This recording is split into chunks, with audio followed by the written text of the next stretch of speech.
Oi, gente, tudo bem com vocês? Eu espero que estejam todos bem. É motivo de muita alegria, mais uma vez, ter a oportunidade de compartilhar da Bíblia com vocês nessa nossa série da Conviver sobre um tema que é essencial para a vida cristã e é muito especial para nós como comunidade também, que é a vida em comunhão. Nós começamos essa série de reflexões na semana anterior com a mensagem sobre a beleza da comunhão e hoje a gente vai seguir com essa conversa, lembrando que nós estamos buscando muita referência das nossas reflexões no livro que chama Vida em Comunhão, que é do autor Dietrich Bonhoeffer. E às quartas-feiras a gente tem conversado a respeito desse livro, mas mais abertamente, assim, trocando ideia mesmo. Então é uma boa se você quer se aprofundar sobre esse assunto. Bom, na última mensagem da nossa série, foi na verdade a primeira, né? Que o Davi compartilhou com a gente, ele falou sobre a beleza da comunhão e nessa pregação a gente aprendeu que a comunhão é compartilhar a vida, é uma realidade que a gente vivencia graças à obra de Jesus. Nós podemos ter comunhão por causa de Jesus, isso é muito importante. Portanto, um discípulo precisa do outro por amor a Cristo e a gente só consegue se aproximar e ter relacionamentos verdadeiros e transformadores mediados por Cristo. E a gente viu também que a Trindade é o nosso modelo para comunhão, porque nós cremos em um Deus que é em si comunhão. E agora a gente se ocupa da seguinte pergunta: onde e quando essa vida em comunhão acontece? E para a gente começar a responder essa pergunta, eu convido você a me acompanhar na leitura do texto de Lucas, do Evangelho de Lucas, capítulo 24, a partir do versículo 13. Eu vou ler aqui na minha versão NVT e diz o seguinte: naquele mesmo dia, 2 dos seguidores de Jesus caminhavam para o povoado de Emaús, a 11 quilômetros de Jerusalém. No caminho, falavam a respeito de tudo o que havia acontecido. Enquanto conversavam e discutiam, o próprio Jesus se aproximou e começou a andar com eles. Os olhos deles, porém, estavam como que impedidos de reconhecê-lo. Jesus lhes perguntou: sobre o que vocês tanto debatem enquanto caminham? Eles pararam com o rosto entristecido.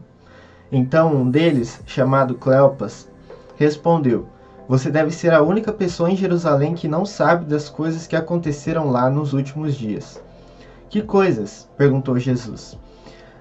As coisas que aconteceram com Jesus de Nazaré, responderam eles. Ele era um profeta de palavras e ações poderosas aos olhos de Deus e de todo o povo. Mas os principais sacerdotes e outros líderes religiosos o entregaram para que fosse condenado à morte e o crucificaram. Tínhamos esperança de que ele fosse aquele que resgataria Israel. Isso tudo aconteceu há 3 dias. Algumas mulheres de nosso grupo foram até seu túmulo hoje bem cedo e voltaram contando uma história surpreendente. Disseram que o corpo havia sumido e que viram anjos que lhes disseram que Jesus estava vivo. Alguns homens de nosso grupo correram até lá para ver. E de fato, tudo estava como as mulheres disseram, mas não o viram. Então Jesus lhes disse: como vocês são tolos! Como custam a entender o que os profetas registraram nas Escrituras? Não percebem que era necessário que o Cristo sofresse essas coisas antes de entrar em sua glória? Então Jesus os conduziu por todos os escritos de Moisés e dos profetas, explicando o que as Escrituras diziam a respeito dele. Aproximando-se de Emaús, o destino deles, Jesus fez como quem seguiria a viagem, mas eles insistiram: fique conosco esta noite, pois já é tarde. E Jesus foi para casa com eles. Quando estavam à mesa, ele tomou o pão e o abençoou. Depois partiu e lhes deu. Então os olhos deles foram abertos e o reconheceram. Nesse momento, ele desapareceu. disseram um ao outro: Não ardia o nosso coração quando ele falava conosco no caminho e nos explicava as Escrituras? E na mesma hora levantaram-se e voltaram para Jerusalém. Ali encontraram os 11 discípulos e os outros que estavam reunidos com eles, que lhes disseram: É verdade que o Senhor ressuscitou e apareceu a Pedro. Amém. Vamos orar então, antes da gente seguir com essa nossa reflexão. Pai, muito obrigado por esse momento que a gente pode pensar sobre a Bíblia, aprender da sua palavra e caminhar conduzidos pelo Espírito à semelhança com Jesus. Nos ajude nessa reflexão, nos ilumine pelo seu Espírito Santo, em nome de Jesus. Amém. Bom, gente, então, após esse nosso momento de leitura, uma coisa importante que a gente pode fazer agora é olhar para essa passagem e reconstruir brevemente a cena que ela retrata. Isso ajuda muito a gente a extrair o máximo dos textos narrativos. Isso vale para qualquer texto narrativo. Inclusive, e aqui especialmente, as narrativas, a literatura narrativa bíblica, que é o que compõe os evangelhos, como o de Lucas. Então, sem precisar de muitos detalhes, a gente entende, primeiramente, que a comunhão, o compartilhar a vida por Cristo e para Cristo, ela acontece no dia a dia. Isso é muito importante para a nossa reflexão. Ou resumindo, a vida em comunhão acontece no tempo e no espaço do cotidiano. Eu penso até que lá no livro Vida em Comunhão, no primeiro capítulo, essa nossa mensagem agora, a comunhão no dia a dia, ela se refere ao segundo capítulo, mas no final do primeiro capítulo, o Bonhoeffer diz assim: Nada mais fácil do que provocar o êxtase da comunhão e alguns poucos dias de vida em comunhão. E nada mais funesto ou arriscado do que isso para a comunhão de vida fraternal, sadia e sóbria no dia a dia. Ou seja, ele está dizendo aqui que uma vida em comunhão sadia e sóbria, que permanece, é experimentada no dia a dia. Bom, então vamos reconstruir a cena de Lucas 24. O que está acontecendo aqui nessa cena? Bom, tem 2 discípulos e eles estavam indo para Emaús, uma cidade perto de Jerusalém, e no caminho eles estavam conversando sobre tudo o que tinha acontecido nos últimos dias, um evento público drástico que tinha ocorrido ali no período da Páscoa em Jerusalém, que teve ampla repercussão, com certeza. Então Jesus, o Jesus ressurreto, se aproximou, começou a andar com eles e entrou na conversa. Jesus perguntou do que eles estavam falando e um deles, o Cleopas, que o texto identifica, ficou indignado, entendendo que Jesus, aparentemente, desconhecia aqueles eventos de ampla repercussão que todo mundo sabia que tinha ocorrido. O Cleopas respondeu a Jesus que eles estavam falando sobre a condenação do Messias, ou libertador, que, como o texto diz, eles entendiam como um profeta de palavras e ações poderosas aos olhos de Deus e de todo o povo. Esse profeta, então, esse libertador, ele tinha sido condenado pelos líderes religiosos e o Cleopas confessa ali que as esperanças deles pelo resgate definitivo de Israel tinham sido frustradas. Isso é muito importante para a nossa compreensão. A gente vê aqui que o que estava em jogo nessa conversa eram as esperanças. Ele também conta que algumas mulheres que seguiam Jesus tinham presenciado algo surpreendente, que era que o corpo do Messias tinha desaparecido e que anjos tinham aparecido para elas quando elas foram lá no túmulo. Só que outros homens do grupo foram até esse túmulo e não viram nada e nem ninguém. Jesus se mostra ainda mais indignado. E por que essa indignação? Porque, de acordo com ele, a desesperança dos discípulos era inadequada à mensagem que esses próprios discípulos afirmavam confiar, as Escrituras do Antigo Testamento. Porque Jesus explica que, segundo as Escrituras, a vitória e a glorificação do Messias, ela seria precedida por sofrimento e morte. E aqui isso remete muito fortemente ao texto lá de Isaías 53, sobre o servo sofredor. Então Jesus indicou como toda a diversidade das escrituras, e aí ele fala sobre a lei e os profetas, se encontrava no Messias. E aqui a gente lembra algo que a gente enfatiza muito na nossa comunidade a respeito do drama das escrituras. Então aqui Jesus reinterpreta para os discípulos todo o Antigo Testamento, a Bíblia hebraica, contextualizando a sua própria identidade e missão. E aí, se aproximando de Emaús, os dois discípulos que estavam ali na estrada, eles convidaram insistentemente Jesus para se hospedar na casa deles. Essa hospitalidade ela era típica dos judeus em relação a outros judeus andarilhos. E fazia parte dessa hospitalidade oferecer pão ao convidado. E aí tem um detalhe subversivo que acontece nesse momento da história. Jesus, quando ele parte o pão e distribui esse pão, ele está assumindo um papel que era atribuído ao chefe da casa, sendo que nesse momento ele era convidado. E subitamente os discípulos reconhecem, essa é uma palavra muito importante, que o homem que tinha caminhado com eles era o Messias que eles esperavam. Só que por que só nesse momento eles perceberam isso? Porque, como diz lá no versículo 31, eles estavam cegos para o evento redentor de Deus em Cristo, porque eles desconheciam o prelúdio do sofrimento que antecedia a glorificação, a vitória do libertador. Então, o reconhecimento de quem Jesus é fez arder o coração deles, como conta o versículo 32. Repentinamente, então, Jesus desapareceu.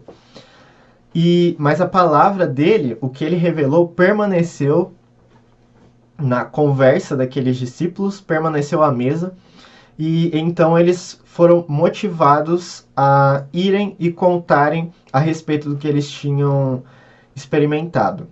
Bom, a gente reconstruiu a cena, então, de Lucas 24. E agora vale muito a pena a gente ficar de olho em uma palavra específica. Um lugar específico que está guardado nessa história, que é a mesa. Todo texto narrativo ele conduz o leitor até um clímax. E que é o momento decisivo da história. E é claro que isso acontece também aqui nos evangelhos. E nessa narrativa, que a gente pode dizer que é uma narrativa do caminho até a casa, contada por Lucas, a gente encontra no clímax da história um elemento cotidiano que define o auge do encontro que Jesus teve com os discípulos naquele dia específico. E também define a relação de Jesus com a igreja, todos os dias. E a gente está falando aqui da mesa. Para entender melhor isso, a gente pode visitar imaginativamente uma casa da Palestina do século I e para entender por que esse elemento tão simples, tão banal, tão prosaico, se tornou tão importante para a gente entender e experimentar a vida em comunhão. Bom, na Bíblia, mesa tinha, claro, usos domésticos, comerciais e religiosos. Ela poderia representar providência, prosperidade, amizade, honra, pureza ou, o contrário, idolatria.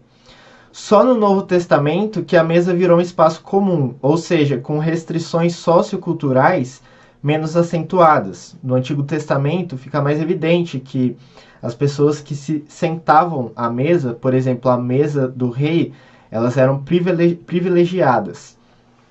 Jesus, como a gente observa em todos os evangelhos, exerceu muito do seu ministério, tanto o ensino quanto as ações, ao redor da mesa.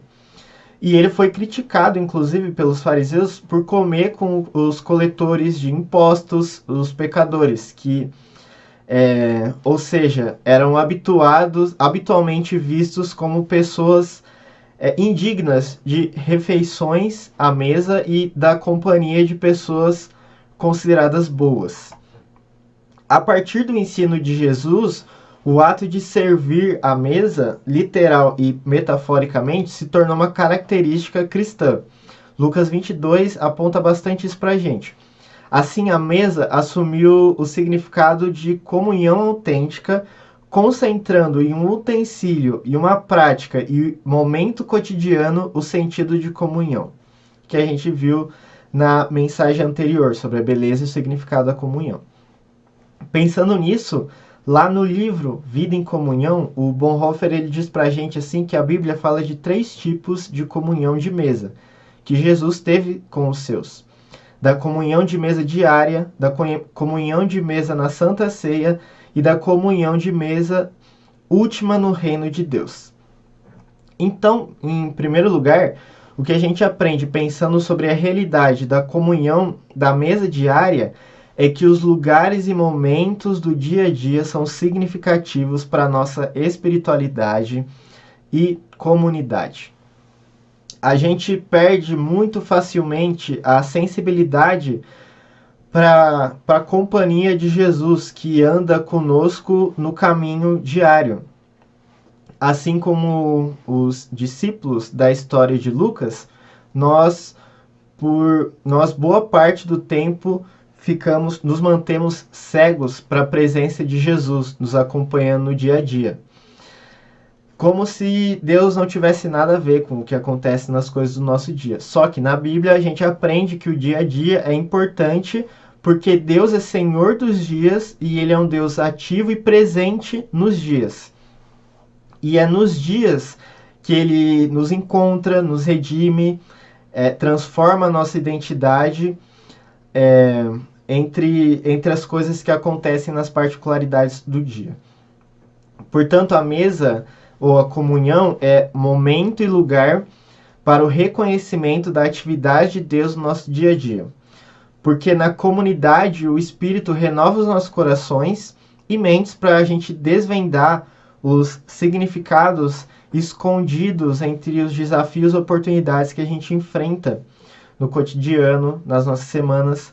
Por isso que a gente precisa da aproximação, do vínculo proporcionado pelo amor de Cristo para a gente juntos encontrarmos, ou você pode incentivar o seu irmão, enriquecê-lo, ajudando-o a encontrar significado nos dias para enfrentar, para vivenciar intensamente as oportunidades e desafios. Porque a família de fé, ela ajuda a gente a justamente abrir os olhos da fé. Bom, e como isso acontece então? Para a gente reconhecer significado, a presença de Jesus no nosso dia a dia, por meio da vida em comunhão, né? A gente precisa da abertura para conhecer as preocupações, as dificuldades, as alegrias, os motivos de gratidão, os pedidos e as necessidades e as esperanças uns dos outros. Para isso, a gente precisa ir em direção às pessoas e permanecer. Porque as amizades verdadeiras, as amizades proporcionadas pelo amor de Cristo, elas são responsivas. Ou seja, elas se desenvolvem na mutualidade, em que a gente ouve e a gente fala e a gente ouve. A única maneira de seguir a Jesus é vivendo no mundo, segundo o Bonhoeffer. A comunidade ela precisa também despertar para a oração. E a oração se torna a oração de todos. A oração de um se torna a oração de todos. O Tertuliano, um pai da igreja lá da antiguidade, ele dizia que um cristão só não é cristão nenhum. E as nossas orações individuais, elas são, segundo Bonhoeffer, parcelas ínfimas da oração da comunidade toda. E é assim que a gente aprende a orar com humildade, porque a gente compreende, a gente percebe que as nossas orações, elas vão muito além dos nossos momentos de oração individuais sozinho. Então, uma segunda coisa que a gente aprende aqui é sobre a comunhão na Santa Ceia, na mesa da Santa Ceia. E a gente aprende que a mesa é um lugar de humilhação. O que isso significa? Significa que na mesa da Santa Ceia, a comunidade autêntica descobre que o amor doador de Jesus, que é uma condição para a gente viver em comunhão, ele desperta, ele nos desafia para a humildade também. A nossa comunhão, ela vem à tona pela humilhação de Jesus na cruz, e ela nos ensina a nos humilharmos também, para ensinar o amor de Jesus entre nós, a maturidade, e para o mundo também, o testemunho. E assim, a gente entende que o que faltava ali, o que obscurecia a visão dos discípulos no caminho de Emaús, porque eles desconheciam, eles não tinham discernimento da cruz do Messias. E se a gente tem um Cristo sem cruz, a gente desconhece o Cristo amoroso do Evangelho, que viveu para reconciliação e vive para restauração, como revelam para a gente os textos de Filipenses 2 e 2 Coríntios 5,17, que fala sobre a renovação de todas as coisas. Porque Deus é importante a gente lembrar que no drama das Escrituras, Deus conquista armado de fraqueza. Não é um Deus de poder coercitivo, não é um Deus de poder político, mas é um Deus que vence pela humilhação. E é isso que a gente recorda e celebra na mesa da Santa Ceia, da Ceia do Senhor. A entrega humilde e pessoal de Jesus em favor da igreja. Ou, mais uma vez, como o Bonhoeffer diz, que Jesus foi um homem para os outros. E na ceia nós somos desafiados, nós somos empurrados a sermos pessoas para as outras pessoas. E isso que está ali no coração do discipulado. A gente na ceia discerne o corpo, nós temos comunhão com Cristo humilde para termos humildade na comunhão com os outros. Aqui a gente pode olhar para outra palavra importante também para a nossa história em Lucas 24, que é o pão. O pão é impressionante como uma palavra tão simples e, mais uma vez, banal, um elemento banal, né, da vida, tem significado tão rico no imaginário bíblico. O pão, é claro, ele representa uma comida comum para o mundo bíblico, mas também a providência de Deus e um presente de hospitalidade. Quando Deus envia pão, ele supre as necessidades do seu povo e ele demonstra hospitalidade. O pão da Santa Ceia, ele também é dádiva, porque remete à doação do Filho para o suprimento dos outros, uma oferta de sacrifício. E aí Lucas diz lá no capítulo 14 do seu Evangelho, na verdade é um registro do que Jesus disse, né? Jesus disse, bem-aventurado aquele que comer do pão do reino dos céus. E em João 6, que talvez seja o texto bíblico mais carregado de significado a palavra do pão, né? Que Jesus diz que ele é o pão da vida. Curiosamente, mas não por acaso, o Nazareno veio de Belém, que a tradução seria casa do pão. Então, o que a gente partilha na ceia do Senhor, na mesa da ceia do Senhor, discernindo o corpo ressurreto espiritual de Cristo e o corpo reunido da igreja, é comprometedor. Em que sentido comprometedor?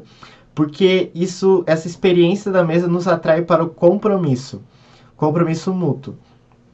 E aqui a gente aprende que na vida em comunhão, em que a gente divide o pão, divide as dádivas de Deus doadas em Cristo, a satisfação é indiscriminada, ou seja, é um só pão para todos. E se a gente se reúne, lembra que quando a gente se reúne para a ceia, nós fazemos isso em memória de Cristo.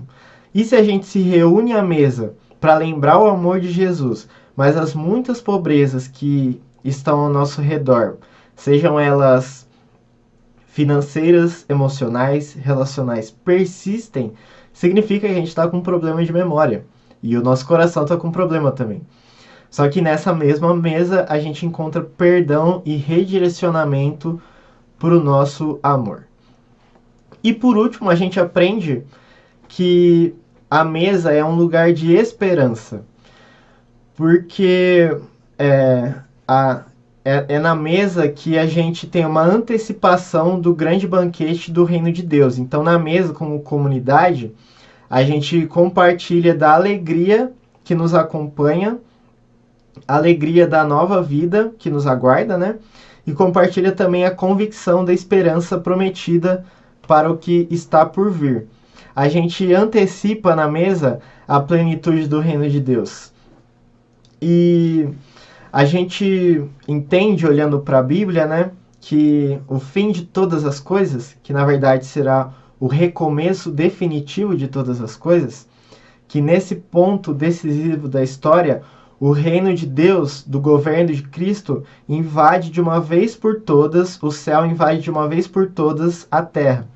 Então, na mesa, é como se um irmão, entre aspas, invadisse a casa do outro, assim como o céu invade a terra. E assim nós somos alimentados uns pelos outros da bem-aventurança eterna. Então, o que a gente pode guardar no nosso coração, na nossa mente, para a gente meditar e praticar a partir dessa história de Lucas 24 sobre a comunhão no dia a dia? É que, bom, resumindo, a vida em comunhão de cada dia nos convida a experimentar 3 realidades que a gente encontra na mesa.